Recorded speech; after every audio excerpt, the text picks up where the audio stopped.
Hi there, Sanbonani Mulweni. Welcome to Fix channel. For new here, please subscribe before the end of the video. If you're returning, thank you for love and support.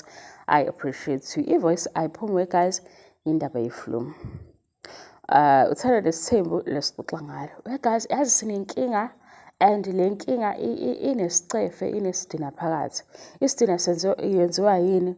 Like ivideo yasho ukuthi sikhuluma i-conversation yamayeni nomsileko. Umayeni nomsileko. Kube khona ozwayo ngendlela ezwa ngayo azofaka omunye unkosikazi abe yi-victim kulento. Umuzwa uzoba yi-victim kuze kube nini because si-analyze i-show and ngesiye ukukhuluma nge-show. Ngesiye ukukhuluma ngabantu abaku-TV besivezela impilo yabo. Kukhona esikufundayo noma ezinye izinto zingezinhle ezenzeka kubo be-unpacka beqala emuva beya phambili bakwi-healing process abanye kunezinto abakhalaza ngazo. And ukulandela le TV show silalela lo osixoxela indaba yakhe siyiqhubeke ngendlela esi-understanda ngayo. Into inomayeni nomsileko. And kulena yamayeni nomsileko umayeni uphuma kwi-therapist. And i-therapist ithe yeka-ke indaba ya-Candy Crush. Khuluma izinto njengoba zinjalo. And ukuze izinto zilunge qale ekuqaleni. And umayeni sayibona into ayilungisayo. Kube khona omunye uzwa kahle uzinkulumo ngomsileko nomayeni nge-issue efike nomayeni. Mhlawumbe ngaleso sikhathi bona bayadlula kanti ezinye izinto awedlulisi because zinomthelela. Isibonelo uSneh uyingane ehluphayo, right? Njengoba evela kuthanda nesithembu. Kodwa uSneh mawuthi ikhona ijuice wayiphuzile wasethi ubaba ufana nethoyizi. Akusiyinto esizoyithi le siyithathela phansi because ikhulume uSneh. Yini le embeka kuye ubaba wakhe ezithoyizi kodwa ebazi ukuthi ubaba wakhe uyiprovide. Siyikulo location la umayeni alungisa indaba yani ye-father figure because umayeni uthwele guys ngeke uzubona uma uyingane. Umayeni upherenta uSibindi. uSibindi oseyitshelile ukuthi mina ubaba wami umhle and ubaba uright. And le mentality yaSibindi izothelela umnini. And ubaba lo kufanayo uye futhi othi ubuhle balomshado isona sizathu olento ayakhayo ephilayo isona sizathu ukuthi ingane zakhe azibe nayo. Zizoba nayo kanjani ingane into eba unhealthy phakathi kwazo ziyibuka ulapho kumayini ngoba manje eyokuthi mhlambe ama birthday celebrations akazowa celebrate ngesinye isikhathi because uhusband unesithembu siyayizwa. Kodwa manje ukuthi ngesikhathi kuyi-moment enzima edinga ukuthi ubaba ukhona akabe khona. And makuzokuba uthi uphula imithetho yokuthi ngalolu suku usuku lwankosikazi lokho kufanele kwenzeke. Ku-questionable ukuthi ke why ubaba ashifte kulento ebekwa etafuleni ayokhomba ukuthi ingane yagulela kuphi. Nakhona lapho ebekhuluma izinto eziyiphutha. Mase kuba khona othi ke cha phela uma ubaba uma yena ukhuluma ngeinsolo ukhuluma ngesupport. And uma sizokhuluma ngento ye-support sizoqala phansi kuSneh. Sibuke ukuthi uSneh uma wakhe akekho eMzumbe. Ngaphezulu ukuthi uma wakhe akekho eMzumbe uma wakhe washona. And uSneh uqala uthando oluthando ngoba sekukhona uMacele. And uSneh ngesikhathi ekhona ekhula kwenzeka izinto ezwrong empilweni yakhe ubaba wakhe ubhizi ngezinto abhizi ngazo. Yingakho engazi ukuthi kwenzakaleni kuSneh kwazi uMacele kuqala kodwa uMacele ofike waba yi-visitor empilweni kaSneh while umsileko ubaba okupermanent kuSneh okungeke kuze kushintshe. Engize ngithi mina kazi ngelinye ilanga uyayicabangeni leyo nto ukuthi kahle kahle uMacele wenza mkhulu umsebenzi uma kaSneh ngokweqiniso kodwa lo muntu uSneh obemdinga ukuthi amsize kakhulu ubaba wakhe ngoba ubaba wakhe akasovisit empilweni yakhe. Ubaba wakhe uyisizathu sokuthi uSneh ukhona. Umayeni unengane nobani nomfundisi. And umfundisi kwezinye izinto vele kuzofanele ukuthi ayi-understand umayeni ngokuthi ngingene kwisithembu. Kodwa la sekufanele ukuthi akabe ubaba khona, i-father figure eyazi-ke futhi umayeni, because lento ayishumayela kumseleki yilento yena akhule ngayo. Yingakho-ke la kubo abakhe abazali bathe pause noma usunayo ingane, bukusisa isimo uzibone ukuthi lento yakuyo uyayazi yini. Wathi-ke yena hhayi-ke inhliziyo ngise, inhliziyo ngise ubhebisisa uhusband aphinde azobhebisisa iy'ngane. Ngoba manje ngesikhathi sisanda isibalo abasenkingeni kakhulu umacele nomayeni, kodwa ngoba ubuka ngeso lobungane ngeke uze uyi-understand leyo nto, ngoba manje yonke into i-blame fanele isale nomayeni, kodwa inkinga ubani? Ubaba mayebizwa ama-calls ukuthi akazoba ubaba, akabe ubaba. And iy'khathi zishintshile.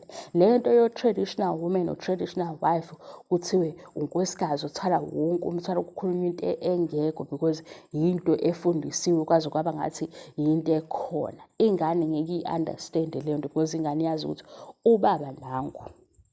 Ubaba-ke ufika nini la? Abe absent ubaba ebehleli nengane endlini eyodwa. Ufike-ke wena seyixoxa lento ufuna ukuzoyifaka lo moya wakho we-victim mentality, ufuna ukuzoyifaka lo moya wakho ukuthi khona omunye unkosikazi omonazelayo. Sikhuluma la ngabazali ababili. And lona omunye usebuya la endaweni abamtshela khona ukuthi le nto yokuba i-traditional wife or traditional woman or kube nama-traditional values or whatever they call it, ihamba igcine la. Le phathi le ayilungiswa. Uthini uhusband kamayeni okuwubaba wey'ngane zamayeni? Uthi njengoba sibe ne-experience engabanga yinhle, yini into ofisa ukuthi ngiyilungise?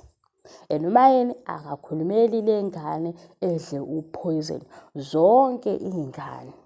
Ngoba iy'ngane ngesikhathi ziba nobaba owenza izinto noma ikanjani, yila kunamagama ukuthi umnini athi amantombazane afana nani. Yini konje guys lento eyashiwo uSibindi eyayishiwo umnini ilumele. And umayeni une-task yokuthi akaqondise uhusband amukhethile, aphinde ukuze bakuqonde uhusband kuqonda lezi ngane zabafana, because if lo husband uzoba disrespectful kube yinto nje engathi shu, oSibindi nomnini noLwandle bafunda le behavior. If lo husband ezokwenza izinto akhulume noma ikanjani nomama babo beqhubeke futhi kube yinto engasisho, because manje nayo into seyenzeka ku-TV and le nto eyenzeka ku-TV ifika nemali, bazoba nenkinga enkulu ukuthi lo ophezulu le nto anaye uyidlulisela lapha enganeni. And kuSibindi already sekonakele. Umnini-ke akabe nobaba o-present omfundisa ama-values empilo akuyiyona yona, ukuze umnini uma ekhuluma ekwazi ukuhlonipha umama, ehlonipha umuntu wesifazane. Kodwa ukuba absent kukababa kuloya omdala yikho ekumenze abantu besifazane ebanike le value abanika yona. Asikwazi ukuthi sikhuluma-ke into esishubile siyenze inganekwane because kune-competition between amakhosikazi, i-competition edalwe yisithembu. Sila kwi-support engapheleli, kwi-support ephelele ekutheni kwakhiwa nomntwana, because ama-stages omntwana uyaqhubeka ingane, ayibi na-4 ime ku-4 iba na-5, masina-5 kwenzeka okunye. Lama memories, lama moments abalulekile nasengqondweni yengane ayarekhoda. Yingakho isikhathi esiningi uthola ukuthi labo bhuti nomalume nobaba abakhuluma noma kanjani ngabantu besifazane yilabo abakholelwa ukuthi vele umuntu wesilisa une-choice yokuyeka. Yibo laba abanenkinga no-baby mama. And kumayeni yena uqondene naye kanje emehlweni. Ngaleso sikhathi uhusband wakhe, ngaleso sikhathi ubaba wey'ngane zakhe, ngaleso sikhathi wazi impilo ehlukile ukunale ayalo amshadile. Unama-values and principles awafundisiwe kubo ukuthi ubuqiniswe bempilo yilokhu, impilo inje. Yingakho-ke Omunye because indlela akhuluma ngayo ne-manner of approach uzosala kwi-message ebalulekile. Uma yena ulungisa uhusband ulungisa ney'ngane. Makulunge ophezulu ngathini wekazi yabo isikole siba no-principal. Uma u-principal eqondile esikoleni nothisha bayaqonda. Asisuke-ke thina kwinkinga. Yikho-ke uzofike uthi masise silalela umayeni sifana naye sibhithi. Inkinga siyayibona ukuthi iyiphi. The main problem. Angeke sithi u-50% or 60% wento sibindi ayiyo yakhiwe ubaba wakhe. Ngesinye isikhathi kuyo le TV show esibukayo uyayivuma. Ngesinye isikhathi uyayiphika.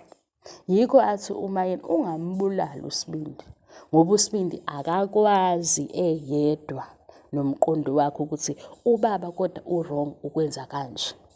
Uma ubaba uSibindi ebona ukuthi ku-right ukuthi ayize ingane yakamakhelwane engaka, uSibindi uzolinda ingane ka-grade 9 esenabantwana abawu-3 ethi uyena first wife wakhe because isiko alaziyo nesalakhile waliqonda lisho njalo. Umayeni-ke ukuyimpi esi-understandayo thina because uma ukhuliswe yikhaya elikwazi ukubekela u-wrong no-right, awuzujika ukuthi umuntu oseseduze kwakho uthi lento hlala phezu kwayo, lena i-right because kukanje. And uma uyibuka ngokuthi vele unenkinga enkulu-ke sithandwa sami. Inkinga yokuqondisa uhusband ukuze kuqonde iy'ngane. Ngoba uma kuba ukuthi uhusband wakhe lokwazi ukuthi akhulume ngomunye unkosikazi athi u-useless kwi-situation ethile, akusho emphakathini, noma engaqondile kumayeni, kodwa uyena husband wakhe lowo. Uyena baba wey'ngane lezi anazo. And ubaba ekhuluma inhlonipho ingabi khona, ebe ekhuluma namakhosikazi akhe, lo mama bey'ngane anazo. Ney'ngane ezalo baba zithi ubaba nje unje. Yikho umningi ephuma nestatement sokuthi amantombazane enzenjani? Wegazi nayikhumbula leyanto umnini ayisho yalumela, kodwa sabuka ukuthi umnini le nkulumo uyithathaphi because uma wakhe angeke ayikhulume into enje. And ngesikhathi uma wakhe engakujabulela into eshiwo umnini, ubaba wakhe wayehleka. Ngesikhathi umayeni elungisa uhusband, elungisa ney'ngane zakhe enzela yena, uSibindi uba ney'ngane ey'ningi ey'gcina zingasibizi isibongo sakhe. Inkinga-ke vele abhekene nayo thina sikuyiqiniso lalento ayisho ukuthi ilunga kanjani. Ophethwe-ke isithembu mentality or ofuna ukuba ibhuli usazoqhubeka ebhulisha umayeni. Lena yokuthi oshifta kwinto ebekwa la etafuleni uzokhomba ukuthi ingane yagulela kuphi. Thina siyixaka ngokuthi lapha kuthiwe kukhulunywa ngokuthi awuzange ungisupport. Omunye kusethi phela ubalekela ukuthi u-accuse abantu. Kulo thando nesithembo-ke wa-accuse abantu yena uMseleko, wa-accuse amakhosikazi akhe. Nakulokhu futhi okushiwo umayeni yena unqanda indaba yoku-accuse because ileyo ebalulekile kuyena, kodwa lana kukhulunywa ngokuba absent kwakhe.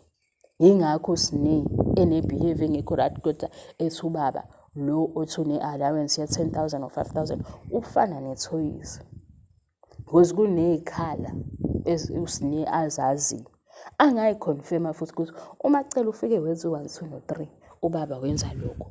But ubaba ujahe esizwe ukuthi i-allowance kaSine imali engaka. uSine ngabe imoto usenayo. Ufike nini empilweni kaSine? Wenzani? Sekonakele kangakanani? Naba-ke abanye bayakhula.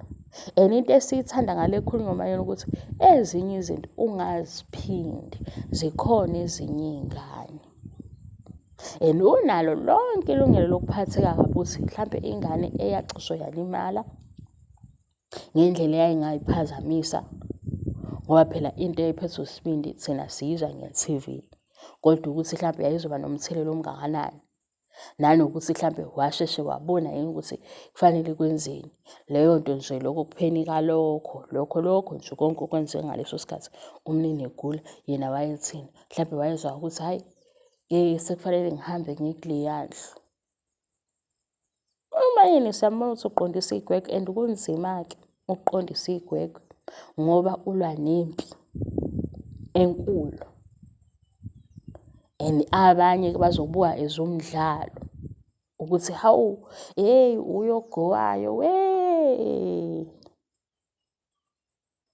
angeke ngibheke ukuthi vele uyogowayo because ogowayo because ukubuka ukuthi nangu umuntu engimshadile i-behavior yakhe inje and lo muntu lo ngimshadise ukuthi ngimbeka kuleyo velo.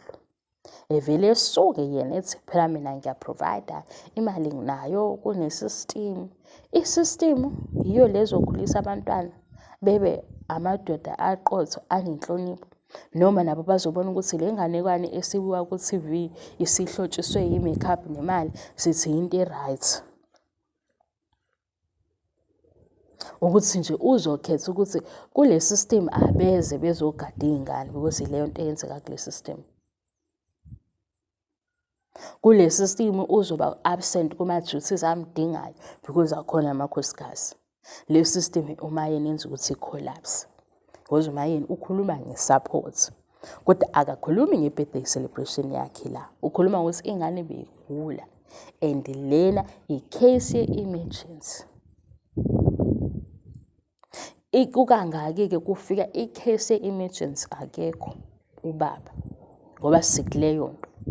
Wena-ke uhlushwa ukuthi awuyizwa into esiyishoyo, ngathi ungazi uxukuzwe ngalapha ekhanda lakho because asazi ukuthi yini ekudinayo. Thatha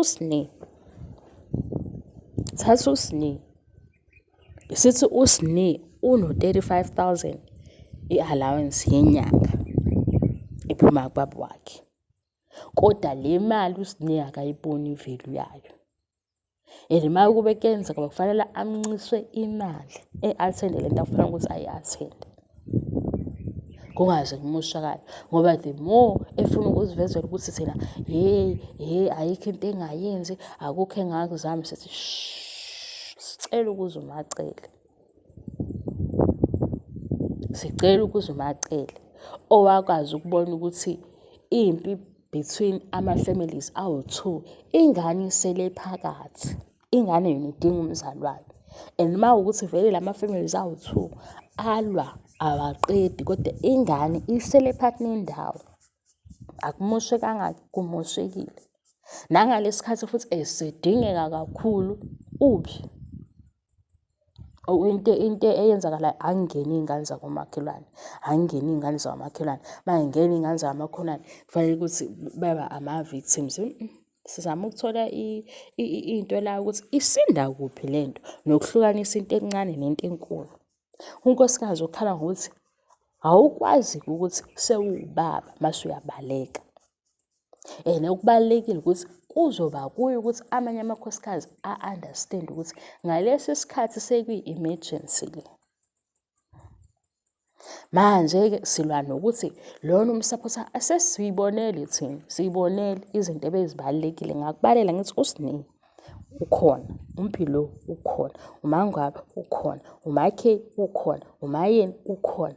Sinezinto esiy'phikhayo kule TV show ukuthi hawu, lana nje bekufanele ukuthi abe khona. Mase ku-glamorous nangiyaphambili. Ngesikhathi kuyizinto lezi ey'sindayo emuva kulayini, ngesikhathi seku-glamorous nangekulayini. Awu, inganekwane siyijwayele and niyeke kusibhora mase sikhuluma into ebalulekile lana nizoshutheka omunye unkosikazi because niyakholelwa ukuthi kufanele abe yi-victim kuyona yonke i-situation engamfaki. Nokusola-ke usolwa yini kodwa uMayeni bekhuluma nge-support. Iphele nje lapho lapho ukuthi ngimhlutheka ngani-ke kophoyizeni kusele ngani because into esizwe lapha etafuleni indaba yokuthi awuzange ube yi-solution ngesikhathi sodingeka. Zange futhi ungisapothe. Yinokwakhe uqala lezi nganekwane zakhe ukhomba le ekayeni kodwa ingane kuthiwa igule emzombe kwaba ngakusasa la beyisa khona kwadokotela ukuthi ubekhona kadokotela noma ubengekho asazi. And le support lena ukuthi uMayeni unamagqubu wajabula khathi uMangwabe ebuya naye kadokotela esibhedlela wathola umndeni kaMangwabe ukhona. Lokho-ke umuntu omenza ukuthi ezizwe ukuthi angikho ngedwa, because leya moment ethi bangena endlini nangu nabo ubhuti kwamjabulisa. Asazi-ke yena-ke ewubaba kuyo nengane ekhulayo, abe ajahe ukuzofihla indaba yokuthi bekuwuphoyizeni, usazolungisa iphonto lokuthi uphoyizeni akusiwo uphoyizeni. Akekho lapho uma wengane, and uma wengane yena akafuni ukuthi ingane ifane nobaba wayo, kube khona iy'ndawo ey'thile ezingasalungiseki, ngoba leya nto yokukhulumela phansi ngabantu besifazane ibuya kulowa mqondo ukuthi vele ubaba engahamba uma efuna ukuhamba, ukuba absent kababa. Akangabi ukubaba sendlini eyodwa nengane kodwa engazi ukuthi kwenzakalani. Namanje uma ungayifuna lento uyicinge, isiyenzekile vele. Kodwa futhi-ke ezinye izinto zithi zenzeka zibe yilungiseka, ngoba ukhona umuntu othi into ngoba akayazi, engayazi i-value yayo, ukuba present, engayazi yena agcine sengaboni ukuthi le nto inkulu kangakanani. Yingakho mhlawumbe uma kuzofika entweni efaka umama phakathi, unokukhuluma ngezinto ezidicilela igama lomama. Akekho ome phambi kwakhe wamfundisa, wambonisa ukuthi kahle kahle nangu umama, nangu ubaba, impatho kamama ila, ubukhulu bakamama bula. Yinto-ke le abayaziyo-ke labo abatreniwe ukukhuluma nabantu noku-understand ingqondo yomuntu ukuthi isebenza kanjani, because inkinga eyenza laba besilisa nobhuti bekhulume kabi ngabantu besifazane ukuba nobaba kanje, obukuthi kuyi-choice, ongabuki ukuthi kufanele a-compromise, a-sacrifice for abantwana bakhe. And-ke abantu asebejwayele ukuthi izinto ezingekho normal bezenze zibe normal, ilaba esithi sikhuluma nge-father figure, ufuna ukufaka amanye amakhosikazi because unenkolelo yokuthi ekhanda lakhe uma yini ukwi-competition namanye amakhosikazi, uma etshela umsile ukuthi la udingeka khona yiba khona. Ekhanda lakhe wazi ukuthi uma yini ulwa nomunye unkosikazi, kodwa bemtshela ukuthi la udingeka khona yiba khona, ukuze ingaphindi le nkinga. Kungaba uSinewe usala yedwa athi ubaba wakhe ufana nethoyizi, ayingaphindi ibe khona enye ingane ezosho njalo, ngoba lo Sinewe owayephuzile esho leyo nto, ikhona umsuka walento ayisho. Yes, ukuhlaza uSinewe, and ukuhlaza futhi mina ngiwe ngithi akayicosha ngani kuyena ubaba wakhe into yakhe ubabuhlaza. Angisho ukuthi umuntu omdala uhlaza wegazi, sengisho nje ukuthi ukukhuluma noma kanjani uyithathephi. Nakhu kuyavumbuka ulwandle une-enga, and ulwandle une-enga ufisa ukusukuma ashaye usisi wakhe. uSinewe uthi unobaba ofana nethoyizi. Umnini uthi angazi abantu besifazane banjani ngoba bafana netekisi yini. Ya, wathi bafana netekisi because onemali uyangena. Awuyihlaziye ngeyakho leyo nto. uSibindi uney'ngane njengamanje esingamazi ukuthi uthini, kodwa siyazi ukuthi azibizi isibongo sakhe. And zingabizi uSibindi ingane isibongo sakhe, usakwazi ukukhuluma ngaloyo mba wengane ahlukane naye, kufanele ngabe uyathula, ngoba i-situation imbiza ukuthi akathule. Esenzelani? Iy'ngane zakhe. Unkosikazi ozaziyo ukuthi ubhekene nenkinga engakanani uyalungisa, kube khona ifeni ne-follower ethi asizwe ngayo, because unenkolelo yokuthi oh my favorite wife, oh shame. Pity pattern ingayidlali, azilungi ezinye izinto ilama pity pattern wadlala isikhathi sakhona singekho. Asikho isikhathi se-pity pattern la senza ama-corrections, and ama-corrections asiza nabanye, ngoba vele umntwana omunye, hayi bonke, ongambonanga ubaba wakhe isikhathi esini ukhula ne-enga, abhodle kubantu abarongo. Omunye ufuna ukuthi vele abantu besifazane bazogcwalisa lesa sikhala, singagcwali, ngoba manje kuyaqoqa, uyaqoqa khona, kodwa iy'ngane zinobaba ezithi ufana nethoyizi. Yimi-ke ozoboshwa nkosami, uzoboshwa mina, yimi ozoboshwa, ave ngizoboshwa, ngiyazi ukuthi ngizoboshwa. Le flu ingibambe, hayi.